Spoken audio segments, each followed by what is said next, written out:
आप सभी का एक बार फिर से मैं आपके अपने YouTube चैनल हिंदी ज्ञान पब्लिकेशन पे हार्दिक स्वागत और अभिनंदन करता हूँ। हम हिंदी साहित्य में हिंदी साहित्य का महाअभ्यास कर रहे थे और हिंदी साहित्य की हमारी जो 2500 प्रश्नों की श्रृंखला है वो चल रही है। तो आइए हम बिना किसी देरी की हुए सीधी चर्चा करते हैं। हमारे कल जहाँ छोड़ा था वहीं से आगे प्रश्नों की ओर सीधी चर्चा करते हैं। हमारा आज का जो पहला प्रश्न है वो यह है कि डॉक्टर गणपति चंद्र गुप्त ने किसे हिंदी का प्रथम काव्य माना है। डॉक्टर गणपति चंद्रगुप्त ने किसे हिंदी का प्रथम काव्य माना है। यह प्रश्न है वो महत्वपूर्ण प्रश्न है। इन्होंने भरतेश्वर बाहुबली रास को हिंदी का प्रथम जैन या रास काव्य माना है। किसने माना है? भरतेश्वरी बाहुबली रास को हिंदी का प्रथम जैन या रास काव्य है वो डॉक्टर गणपति चंद्रगुप्त जी ने माना है। तो यह प्रश्न महत्वपूर्ण था। चलते हैं हम अगले प्रश्न की ओर। हमारा जो अगला प्रश्न है वो वेरी इंपॉर्टेंट प्रश्न है, महत्वपूर्ण प्रश्न है। आचार्य हजारी प्रसाद द्विवेदी के अनुसार भरतेश्वर बाहुबली रास को क्या माना है। इन्होंने भरतेश्वर रास है रचना है, इसको हजारी प्रसाद द्विवेदी ने क्या माना है। तो इन्होंने खंड काव्य वो माना है।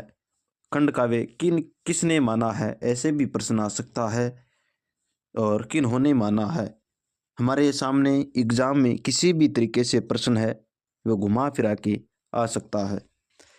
अब हमारा अगला प्रश्न है वो यह है कि मुनिजिन विजय ने किस रचना में नहीं ये ने किस रचना को रास परंपरा का प्रथम ग्रंथ माना है।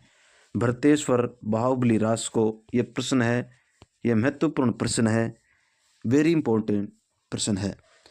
मुनिजिन विजय ने किस रचना को रास परंपरा का प्रथम ग्रंथ माना है। भरतेश्वर बाहुबली जो रास है इसको मुनिजिन विजय ने रास परंपरा का प्रथम ग्रंथ माना है। एक और महत्वपूर्ण प्रश्न, शालिभद्र सूरी कृत भरतेश्वर बाहुबली रास रचना में कौन से रस मिलते हैं। तो हम बात कर रहे हैं शालिभद्र सूरी के द्वारा रचित भरतेश्वर बाहुबली रास रचना की। तो इसके अंदर कौन से रसों का समायोजन या रसों की धारा है वो प्रभावित होती हुई हमें दिखाई देती है। वीर रस, श्रृंगार रस और शांत रस। वीर है, श्रृंगार और शांत रस इसके अंदर प्रवाहित होते हुए हमें दिखाई देते हैं। चलते हैं हम अगले प्रश्न की ओर। अगला प्रश्न है, जैन कवियों ने किस कथा को हरिवंश पुराण माना है। कृष्ण कथा को। बहुत ही महत्वपूर्ण प्रश्न है यह प्रश्न, वेरी इंपॉर्टेंट प्रश्न है। तो हमारे सामने ये जरूरी नहीं हो कि ऐसे ही पूछे कि हरिवंश पुराण जैन कवियों ने किसे माना है। ऐसे भी पूछा जा सकता है कि कृष्ण कथा को हरिवंश पुराण है वो किन कवियों के द्वारा माना गया है। तो हमें प्रश्न की शैली है वो समझनी जरूरी है। अब हम विचार करते हैं हम अगले प्रश्न की ओर। अगला प्रश्न है, डॉक्टर गणपति चंद्रगुप्त ने किसे हिंदी या रास काव्य का प्रथम कवि वो माना है। शालिभद्र सूरी को किसने माना है। डॉक्टर गणपति चंद्रगुप्त ने हिंदी का या रास काव्य का प्रथम कवि माना है। यह प्रश्न बहुत ही महत्वपूर्ण प्रश्न है। अगला प्रश्न है, रास काव्य की रचना बुद्धि रास की हम बात कर रहे हैं, इसके रचनाकार कौन है। बुद्धि रास रचना के रचनाकार शालिभद्र वीर नहीं, शालिभद्र सूरी हैं। शालिभद्र सूरी वो बुद्धि रास रचना के रचनाकार है। महत्वपूर्ण है। हम चर्चा करते हैं अगले प्रश्न की ओर। हमारा जो अगला प्रश्न है वो यह है कि साली भद्र सूरी की रचना बुद्धिरास रचना का समय क्या है? 1193 ईस्वी या 12वीं शताब्दी माना जाता है। तो हमें जो रास काव्य है, जो रास काव्य है, इसकी जितनी भी महत्वपूर्ण रचनाएं हैं उनको हमें याद करना है। प्रश्न किस तरीके से आता है? प्रश्न इस तरीके से आता है, एक तरफ तो रचना दे दी जाती है, दूसरी तरफ रचना का जो समय है वो दे दिया जाता है। उसके बाद या तो ऐसे पूछेगा कि इसमें कौन सा सुमेलित है या कौन सा सुमेलित नहीं है, या ऐसे पूछेगा कि मिलान करने वाला जो प्रश्न है वो पूछा जा सकता है, या ऐसे भी पूछा जा सकता है कि एक तरफ रचना, दूसरी तरफ रचनाकार का नाम देकर के हमें मिलान करवा सकता है, या उसमें कौन सा सही है और कौन सा सही नहीं है, ऐसे भी पूछ सकता है। तो इस प्रकार की प्रश्नों की भाषा शैली है वो आरपीएससी की रहती है और रहने वाली है। अगला प्रश्न है वो ये है कि रास काव्य की रचना पंच पांडव रास, वेरी इंपॉर्टेंट प्रश्न। रचनाकार कौन है? शालीभद्र, शालींद्र नहीं है, शालीभद्र सूरी है।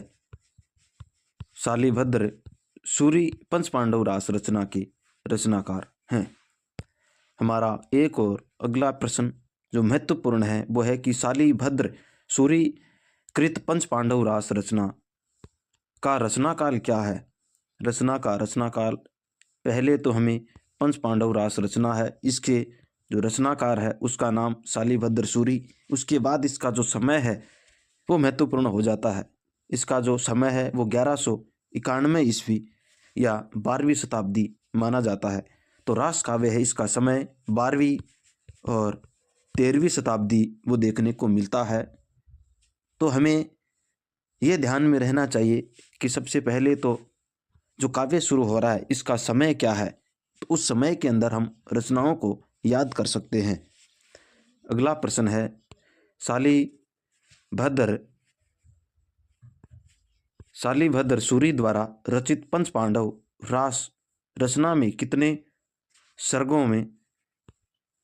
सर्गों में रचित महाकाव्य है? सबसे पहले ये क्या है? एक महाकाव्य है। शालीभद्र पंच पांडव रास है, ये एक किस प्रकार का काव्य है, ऐसे प्रश्न पूछा जा सकता है। तो ये एक महाकाव्य है जिसके अंदर कितने सर्गों का प्रयोग हुआ है? तो इसमें 15 सर्गों का, कितने सर्गों का प्रयोग हुआ है? 15 सर्गों का इसके अंदर है वो प्रयोग हुआ है। हमारा अगला प्रश्न है, रास काव्य परंपरा का पहला ऐतिहासिक महाकाव्य किसे माना जाता है? बहुत ही महत्वपूर्ण प्रश्न है, वेरी इंपॉर्टेंट प्रश्न है, हम स्टार लगाएंगे।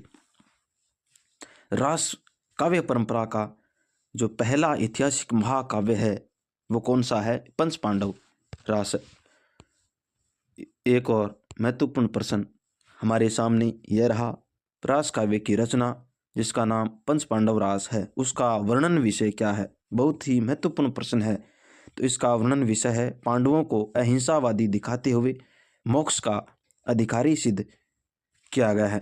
मोक्ष का अधिकारी है, पंच पांडवों को अहिंसावादी कौन सी रचना के अंदर है वो दिखाया गया है? तो रास काव्य की एक रचना है जिसका नाम पंच पांडव है, पंच पांडव। तो ये प्रश्न ऐसे भी पूछा जा सकता है कि पांडवों को अहिंसावादी रास काव्य की किस रचना के अंदर दिखाया गया है? तो पंच पांडव रास रचना के अंदर। हमारा अगला प्रश्न है, वेरी इंपॉर्टेंट प्रश्न, बहुत ही महत्वपूर्ण प्रश्न है। ये प्रश्न पहले पूछा गया है। रास काव्य की रचना चंदनबाला रास रचना के रचनाकार कौन है? चंदनबाला जो रास रचना है इसके रचनाकार है वो कवि आसगु है, कवि आसगु है। महत्वपूर्ण प्रश्न है, रास काव्य की रचना चंदनबाला रास कवि आसगु द्वारा रचित रचना है, उसका समय, सही समय है वो क्या है? 1200 ईस्वी के आसपास या 12वीं शताब्दी मानते हैं हम। तो इसकी हम एक बार, जो चंदनबाला रास है रचना है, इसमें क्या है किस तरीके से कथानक है इसके अंदर। तो चंदन बाला है वो एक राजा की पुत्री है और ये बचपन में यानी 7 वर्ष की उम्र के अंदर इसको डाकुओं के द्वारा उठा के ले जाया जाता है। और ये डाकू है ये एक श्रेष्ठी सेठ को चंद पैसों में बेच देते हैं और वह सेठ है वो बालिका चंदन बाला रास को गणिका बना देता है, वेश्यावृत्ति के अंदर धकेल देता है। उसके बाद चंदन बाला को जैन साधुओं के द्वारा उसको छुड़ाया गया और जैन साधुओं ने जैन धर्म से दीक्षा ग्रहण करवा करके मोक्ष का सिद्धकारी बनाया गया। तो इस प्रकार की ये करुण कथा है वो चंदन बाला रास के अंदर मिलती है और यह कवि आस्को के द्वारा रचित है। 12वीं ईस्वी के लगभग या 12वीं शताब्दी के लगभग इसका समय है। वो माना जाता है रास काव्य की जो महत्वपूर्ण रचना है वो चंदन बाला रास रही है। अगला प्रश्न है कवि आस्को के द्वारा रचित चंदन बाला रास रचना प्रकार क्या है। चंदन बाला रास की रचना का प्रकार है वो एक खंड काव्य है। 35 छंदों में रचित एक क्या है, यह एक खंड काव्य है। अगला प्रश्न है कवि आस्को के द्वारा रचित चंदन बाला रास रचना की भाषा क्या है। इसकी भाषा है वो अपभ्रंश मिश्रित राजस्थानी भाषा रही है और ये करुण कथा मानी जाती है। बहुत ही महत्वपूर्ण प्रश्न है ये। हमारा आज का जो अंतिम प्रश्न है वो ये है रास साहित्य की रचना चंदन बाला रास का रस क्या है। चंदन बाला रास का जो रस है वो करुण रस है वो माना जाता है। इस प्रकार आज का हमारा जो अंतिम प्रश्न है वो पूरा हुआ। आगे की प्रश्नों की चर्चा हम अगली क्लास में करेंगे। तब तक के लिए आप सभी को धन्यवाद। मिलते हैं अगली क्लास में। आप सभी को राधे राधे, जय श्री कृष्ण।